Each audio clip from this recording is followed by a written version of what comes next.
قدرمن اوریدونکو السلام علیکم. نن د 2020 میلادي کال دسمبر د میاشتې 13 نیټه او د چهارشنبه ورځ ده. تاسو د آل انډیا رادیو د بهرنۍ خبرونو پښتو څانګې ته غوږ یاست. زه حکمت الله نوریم او تاسو د سات خبرونه وړاندې کوم. په پیل کې هم د خبرونو سرټکی.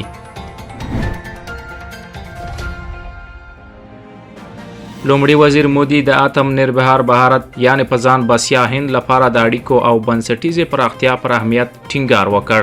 ولسمشر کووند د 2020 کال د ډیجیټل هند جایزه ورکړه.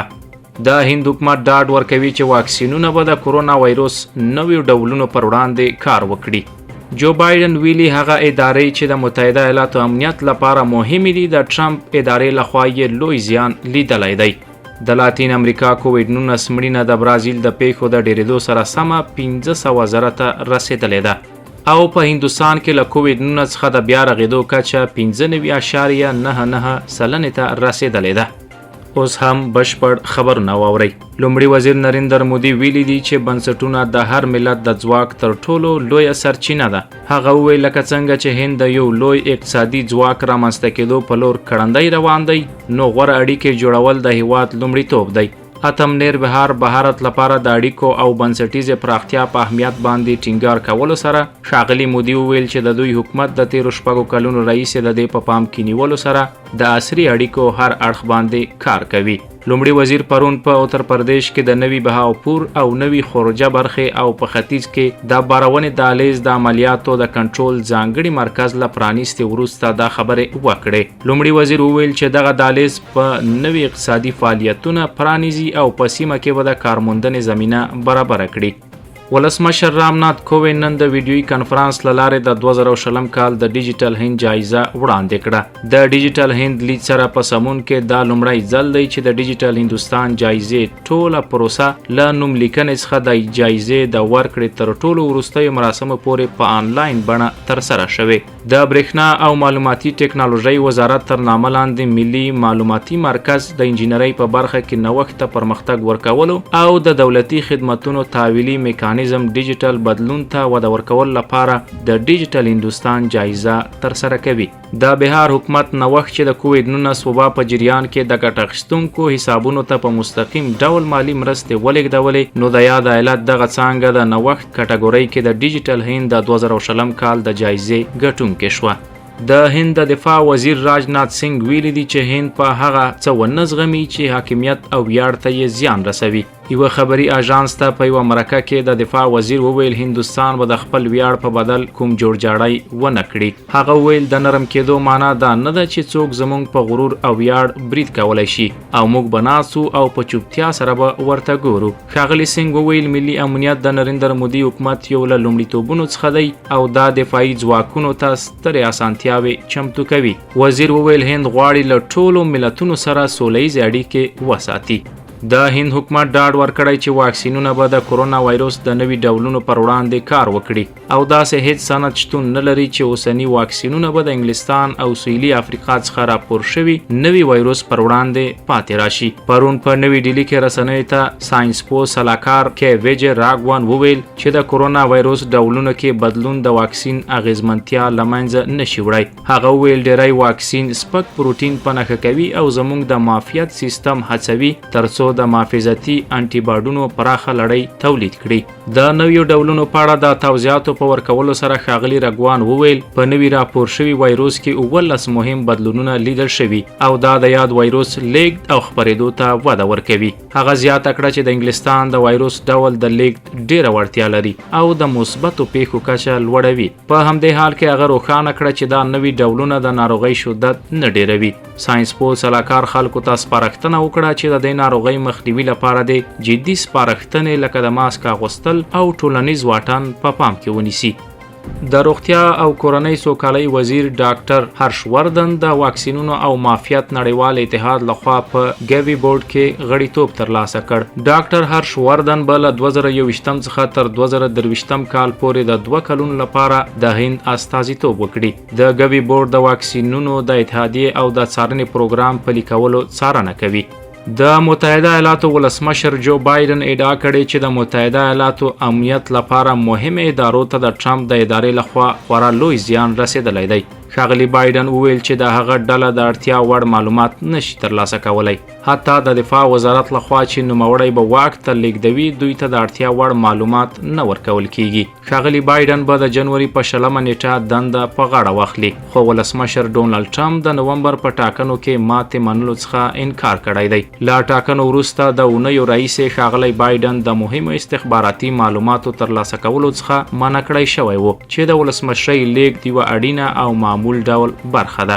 د دوشنبې په ورځ د ښاغلي بایدن د څرګندونو په تعقیب د دفاع سرپرست وزیر کریسټوفر میلر وویل چې چارواکي د لیږد د فعالیتونو د ملاتړ لپاره په خورا مسلکیتوب کار کوي.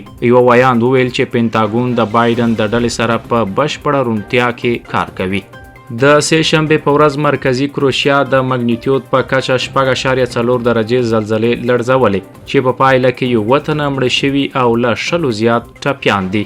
د ژغورنې ډلې او د پوځ سرتیري د مرستو ترسره کولو لپاره زیانمنو شویو سیمو ته رسیدلي دي. د کروشیا پلازمینه زګریب او لرې د اتریش پلازمینه ویانا کې هم د زلزلې احساس شوی دی. سلوانیا د احتیاط په توګه خپل یوازینی اټومي بټۍ وتړله.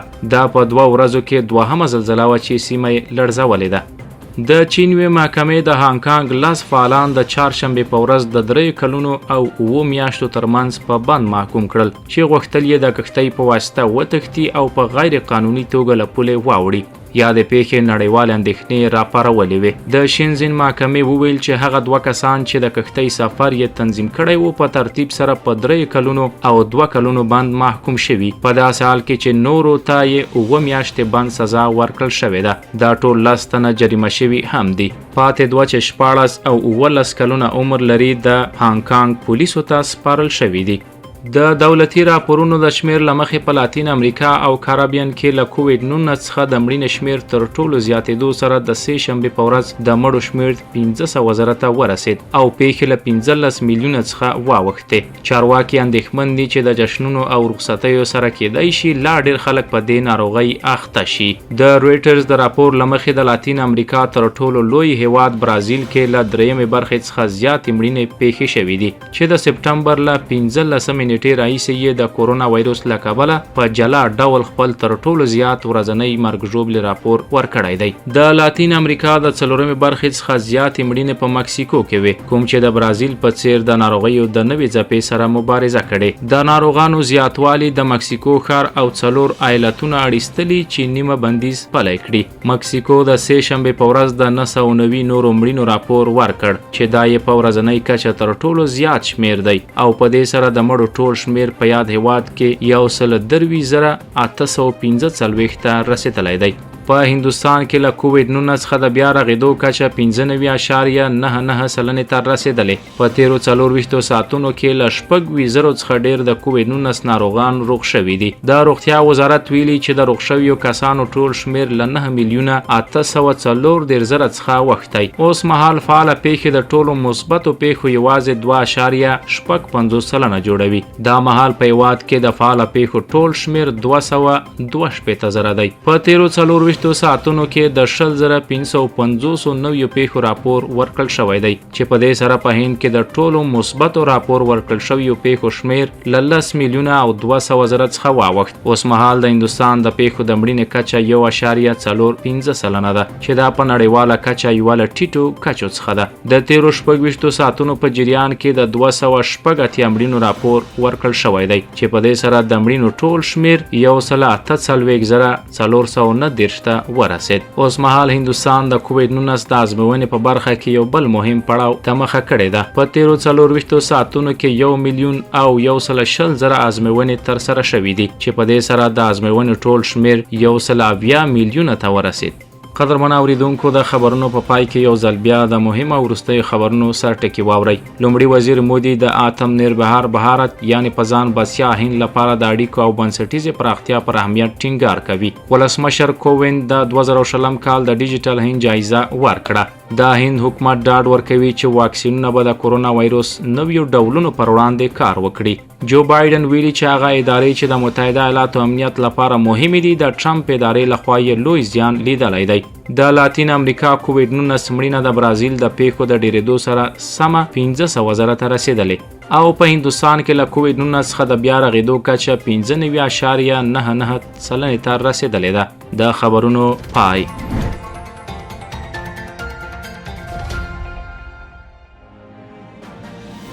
ایزانو سواورې پر روانو حالاتو یو تبصره. پاکستان او طالبان په افغانستان کې د صلح امکانات خړپړ کوي. لیکنه د شاهین نظر او جباړه وینا د هریندر کمار سواتی. د افغانستان په کورنیو چارو کې د پاکستان لاسوهنه دوام لري او د افغان خبرو اترو لارې د صلح د راوستلو هڅې لزن سره مخ کوي او هلته په سیاسي او ټولنیز ژوند منفي اغیز لري. له همدې عمله نړیواله ټولنه لا هم له پاکستان څخه ناراضه ده او غوښتنه کوي چې پاکستان د خپل کړنې ودروي. د افغانستان په چارو کې د پاکستان د لاسوهنې ورستي شواهد په 13 اونۍ کې په قطر کې د صلح د روانو خبرو پر مهال پاکستان ته د طالبانو د سیاسي مرستیال عبدالغنی برادر سفر دی. دا د یوې ویډیو لارې په ټولنیز رسنیو کې خور شوی چې پکې هغه د طالب جنگیالیو سره لیدنه کوي چې درملنه په کراچۍ کې روانه ده. په ورته ویډیو کې هغه وویل چې د صلح په خبرو کې د دوی لخوا نیول کېدونکي ټولې پریکړې به په پاکستان کې د طالبانو شورا او د علماو شورا سره سلا مشورې وروسته ترسره شي.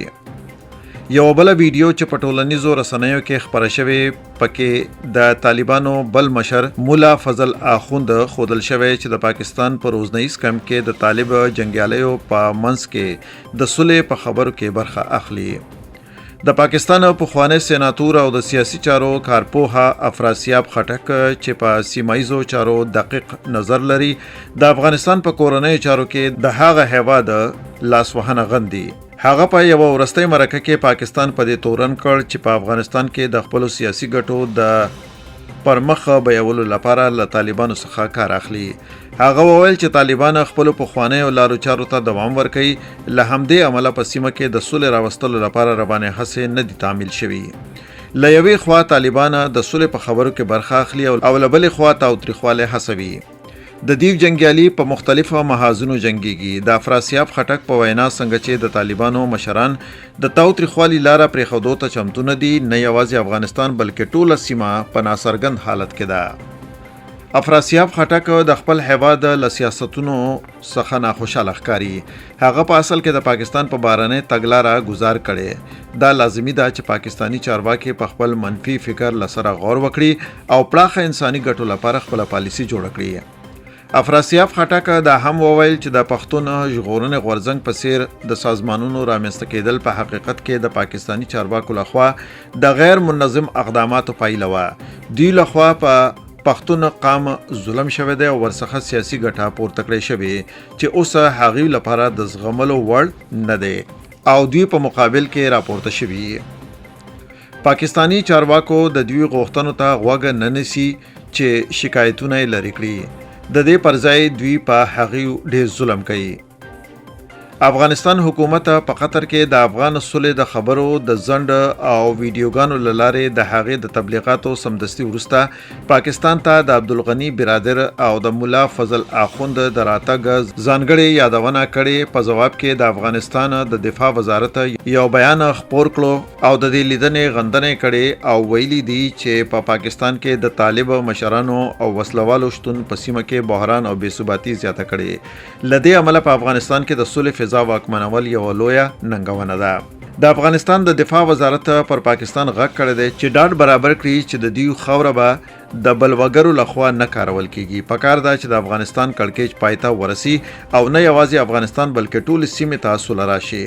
په ورته وخت کې په سیمه کې دوه مخکښو شنونکو هم طالبانو ته خبرداري ورکړې ده چې یو خوا د صلح په خبرو کې د هغې ښکېلتیا او بل اړخ ته تاوتریخوالی د وسلې په توګه کارولو په څیر د هغې اوسنۍ تګلاره د منلو وړ نه ده. په دې برخه کې سید علي رضا محمدي د تاوتریخوالي ډېرېدونکي پیښې د صلح بیرته راوستلو لپاره زیان رسونکي بولي. هغه وویل چې که هر څومره خبرې ترسره شي که طالبان خپل افراطي فکر بدل نکړي د پام وړ پایلو تمه کول بې ځایه ده. د طالبانو پخوانی قوماندان سید اکبر آغا وایي افغانان باید مثبتو خبرو ته پاملرنه وکړي او د تاوتریخوالي نه مخنیوي وکړي. د هغه په وینا د افغانستان جوړښت لپاره افغانان باید خپل تنازع خپل ترمنځ حل کړي او د بهرني ځواکونو غیر ضروري مداخله ناکام کړي.